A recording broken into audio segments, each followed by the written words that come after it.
Stone Age rock paintings, discovered in France. The paintings were discovered on a rock in the Mercantour National Park in the French Maritime Alps, only about 20 kilometers from the Vallée de Merveilles, the Valley of Wonders, which is known for its approximately 40,000 rock engravings. These rock engravings were found in the Valley of Wonders. The newly discovered images show warriors, combat operations, and funerals. The president of the Institute of Prehistory and Archaeology Alpes Méditerranée, IPAM, Khalid Salassis, was enthusiastic about the 4,000-year-old paintings. Like him, the daily newspaper Nice Men reported, only 2 paintings of this type had previously been identified in the entire district. Here we have 120 at once. That means that this site is one of the most important in all of Provence, he said. According to Salassis, the Stone Age painters ground up the local sedimentary rock, mixed it with colored pigments, and applied their motifs with their fingers. Accidental find by father and son. Marcel and Loic Pietri, father and son, discovered the paintings while climbing. The cliff that overlooks the hamlet of La Roche has been used for hiking and climbing for a number of years, but it wasn't until the two of them that they noticed it. The finders are deeply rooted in their home region and know the area around Val d'Ablore near the Italian border like the back of their hand, not least because of their shared passion for outdoor activities. Sacred place of Ligurian warriors. Lime was removed from the rock face several times in the past. Certainly some pictures were destroyed. For the Celto-Ligurian warriors of the Neolithic age, Claude Salassis suspects that the rock was a sacred place, a place of reflection. Unlike the famous Lascaux cave paintings in the Nouvelle-Aquitaine region, the newly discovered rock paintings have been exposed to wind and weather for thousands of years. Nevertheless, the scenes are clearly recognizable. Lascaux is famous for its Paleolithic cave paintings, found in a complex of caves in the Dordogne region of southwestern France, because of their exceptional quality, size, sophistication, and antiquity. Estimated to be up to 20,000 years old, the paintings consist primarily of large animals, once native to the region. Lascaux is located in the Vézère Valley, where many other decorated caves have been found since the beginning of the 20th century, for example Les Combarelles and Font de Gomme in 1901, Bernafel in 1902. Lascaux is a complex cave with several areas, Hall of the Bulls, Passage Gallery. It was discovered on September 12, 1940, and given statutory historic monument protection in December of the same year.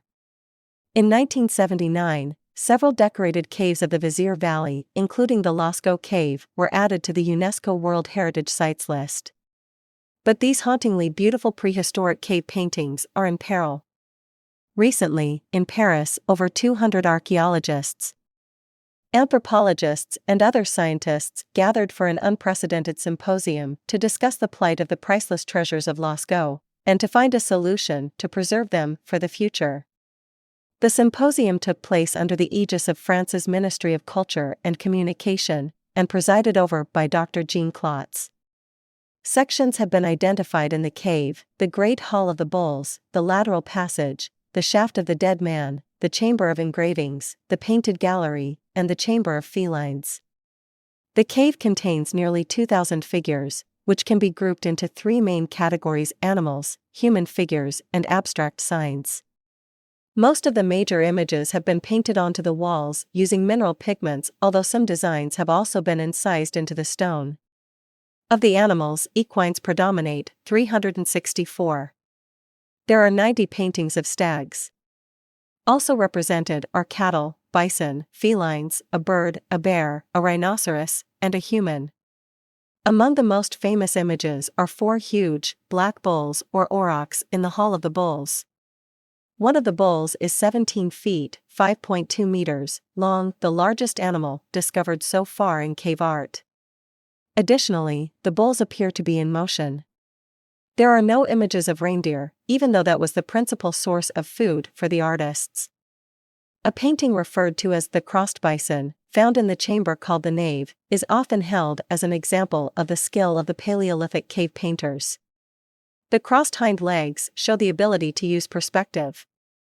Since the year 2000, Lascaux has been beset with a fungus, variously blamed on a new air conditioning system that was installed in the caves, the use of high-powered lights, and the presence of too many visitors. As of 2006, the situation became even graver. The cave saw the growth of black mold. In January 2008, authorities closed the cave for 3 months, even to scientists and preservationists. A single individual was allowed to enter the cave for 20 minutes once a week to monitor climatic conditions. Lascaux Cave Paintings Symposium. For the past few months, the scientific community has been upset by the news of potential threats upon the conservation of the Lascaux paintings. Following the replacement of the machine helping with the climate inside the cave, microorganisms would have pervaded the environment and no efficient response would have been found to block their progress, thus threatening the conservation of paintings and engravings. Presided by Jean Klotz and under the aegis of the Ministry of Culture and Communication, the symposium was organized in 3 sessions, besides a first introductory one. The sessions were centered about 3 themes directly connected with the problems identified: the environment, i.e. the geological, climatic and physical-chemical conditions for the biological dynamics in the cave, the microorganisms, the microbiological dynamics themselves, and the relation between conservation and the public, a central problem in heritage management. Each session included several presentations on the state of the art, followed by a debate, for which experts from different countries and specialties were invited. These offered a first comment on the presentations, before the debate was open to a larger audience of over 100 researchers. Lascaux Cave Art Paintings France Rock Art Bradshaw Foundation. The seminar was introduced by Jean Klotz, who set up the framework of the discussions: transparency, an open, clear, and international debate, aiming at reaching useful recommendations concerning the problems identified. It is not so frequent that such a framework of debate is set up in order to face problems and contradictions in heritage management, some preferring to simply offer criticisms without any alternatives, often ad hominem and polemic. Science is something else altogether, though, and this symposium was a demonstration of it. Each session included several presentations on the state of the art, followed by a debate, for which experts from different countries and specialties were invited. These offered a first comment on the presentations, before the debate was open to a larger audience of over 100 researchers. Lascaux Cave Art Paintings France Rock Art Bradshaw Foundation. The seminar was introduced by Jean Klotz, who set up the framework of the discussions: transparency, an open, clear, and international debate, aiming at reaching useful recommendations concerning the problems identified. It is not so frequent that such a framework of debate is set up in order to face problems and contradictions in heritage management, some preferring to simply offer criticisms without any alternatives, often ad hominem and polemic. Science is something else altogether, though, and this symposium was a demonstration of it. The president of the Cave Scientific Committee presented the history of research and the ongoing work and principles of the 25 members committee, which are focused on clear short and middle-term objectives, to treat the disease and to identify its causes, with the ability to act fast. Afterwards, Jean-Michel Geneste, director of the Centre National de Préhistoire, presented an overview of the main phases and events in the conservation of the cave, after its discovery in 1940. Globally, we thought that the discussion was clear and quite open, with the presence of several researchers that had, in a serious and firm way, criticized the action of the scientific committee. This enabled the participants to identify the axes of contradiction, but also those of convergence, an aim which must always be that of debates among scientists. To start with the convergences, all speakers agreed to the need to give priority to the treatment of the disease. They considered that the eruption of white organisms, and later on of black ones, were the consequence of the change of the acclimatizing machine, introduced in 2000, some considering it as the main cause, whereas others judged it as a catalyst. As for the contradictions, these were centered first in the account of the process leading to the decision to change the machine, some willing to concentrate the discussion on this point, before discussing the possible solutions for the future. One would argue that even if it is always important to assess the processes and to identify the persons responsible for past errors, too much time seems to have been spent on this, which would have been better used on a discussion of the future. In any case, the 3 thematic sessions enabled the participants to assess the state of the art and to define a frame of alternatives. The session on the geologic and climatic environment was led by J. Delgado Rodriguez, with the presentation of the hydrogeologic, Roland Lassanet, and climatic, Philippe Malorant, contexts, as well as that of an excellent virtual model, Delphine Lacanet. These papers allowed us to understand that the atmosphere regeneration machine set up in 1957 needed to be replaced, due to its aging, by an identical one, although in the end this was not the case. It also became clear that the succeeding problems of conservation of the cave, the white disease since 1955, the green disease in 1960, white organisms since 2001, soon followed by black ones, were always caused by previous anthropic activity. This session was completed with a presentation on the conservation of the Altamira cave, which made it clear that the efforts devoted to Lascaux have no match elsewhere. The debate was widely participated in and enlivened by the audience, more than by the invited experts, including myself, and it ended, so to speak, without a distinct conclusion, whereas the speakers centered their interventions on the need to establish a machine to recover the climatic equilibrium prior to 2000. Most of their critics were focused on the identification of responsibilities concerning the errors made in the past. In the second session, the central and most productive discussion of the symposium took place. It was on the Lascaux microorganisms and was directed by Robert Kestler.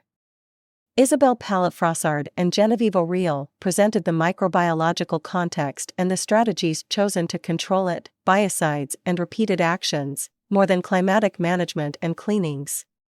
Whereas Claude Alabouvet detailed the microbiotic ecology, stressing the augmentation of microbiological diversity in the zones affected by anthropic activity. The work carried out at Lascaux was compared to the efforts of conservation of mural paintings in Japan, Takashi Ishizaki. With this debate, it became clear that, for the hydrogeologists and climatologists, the main paradigm seems to be the recovery of the equilibrium prior to 2000, whereas for the microbiologists this is not possible, the aim being the search for a new equilibrium. The acceptance of the irreversibility of changes, as well as of the augmentation of diversity with each human intervention inside the cave, were the basic ideas of this discussion, with a proposal to look into areas less affected by the works, as the shaft, for species long gone elsewhere that might thus be reintroduced.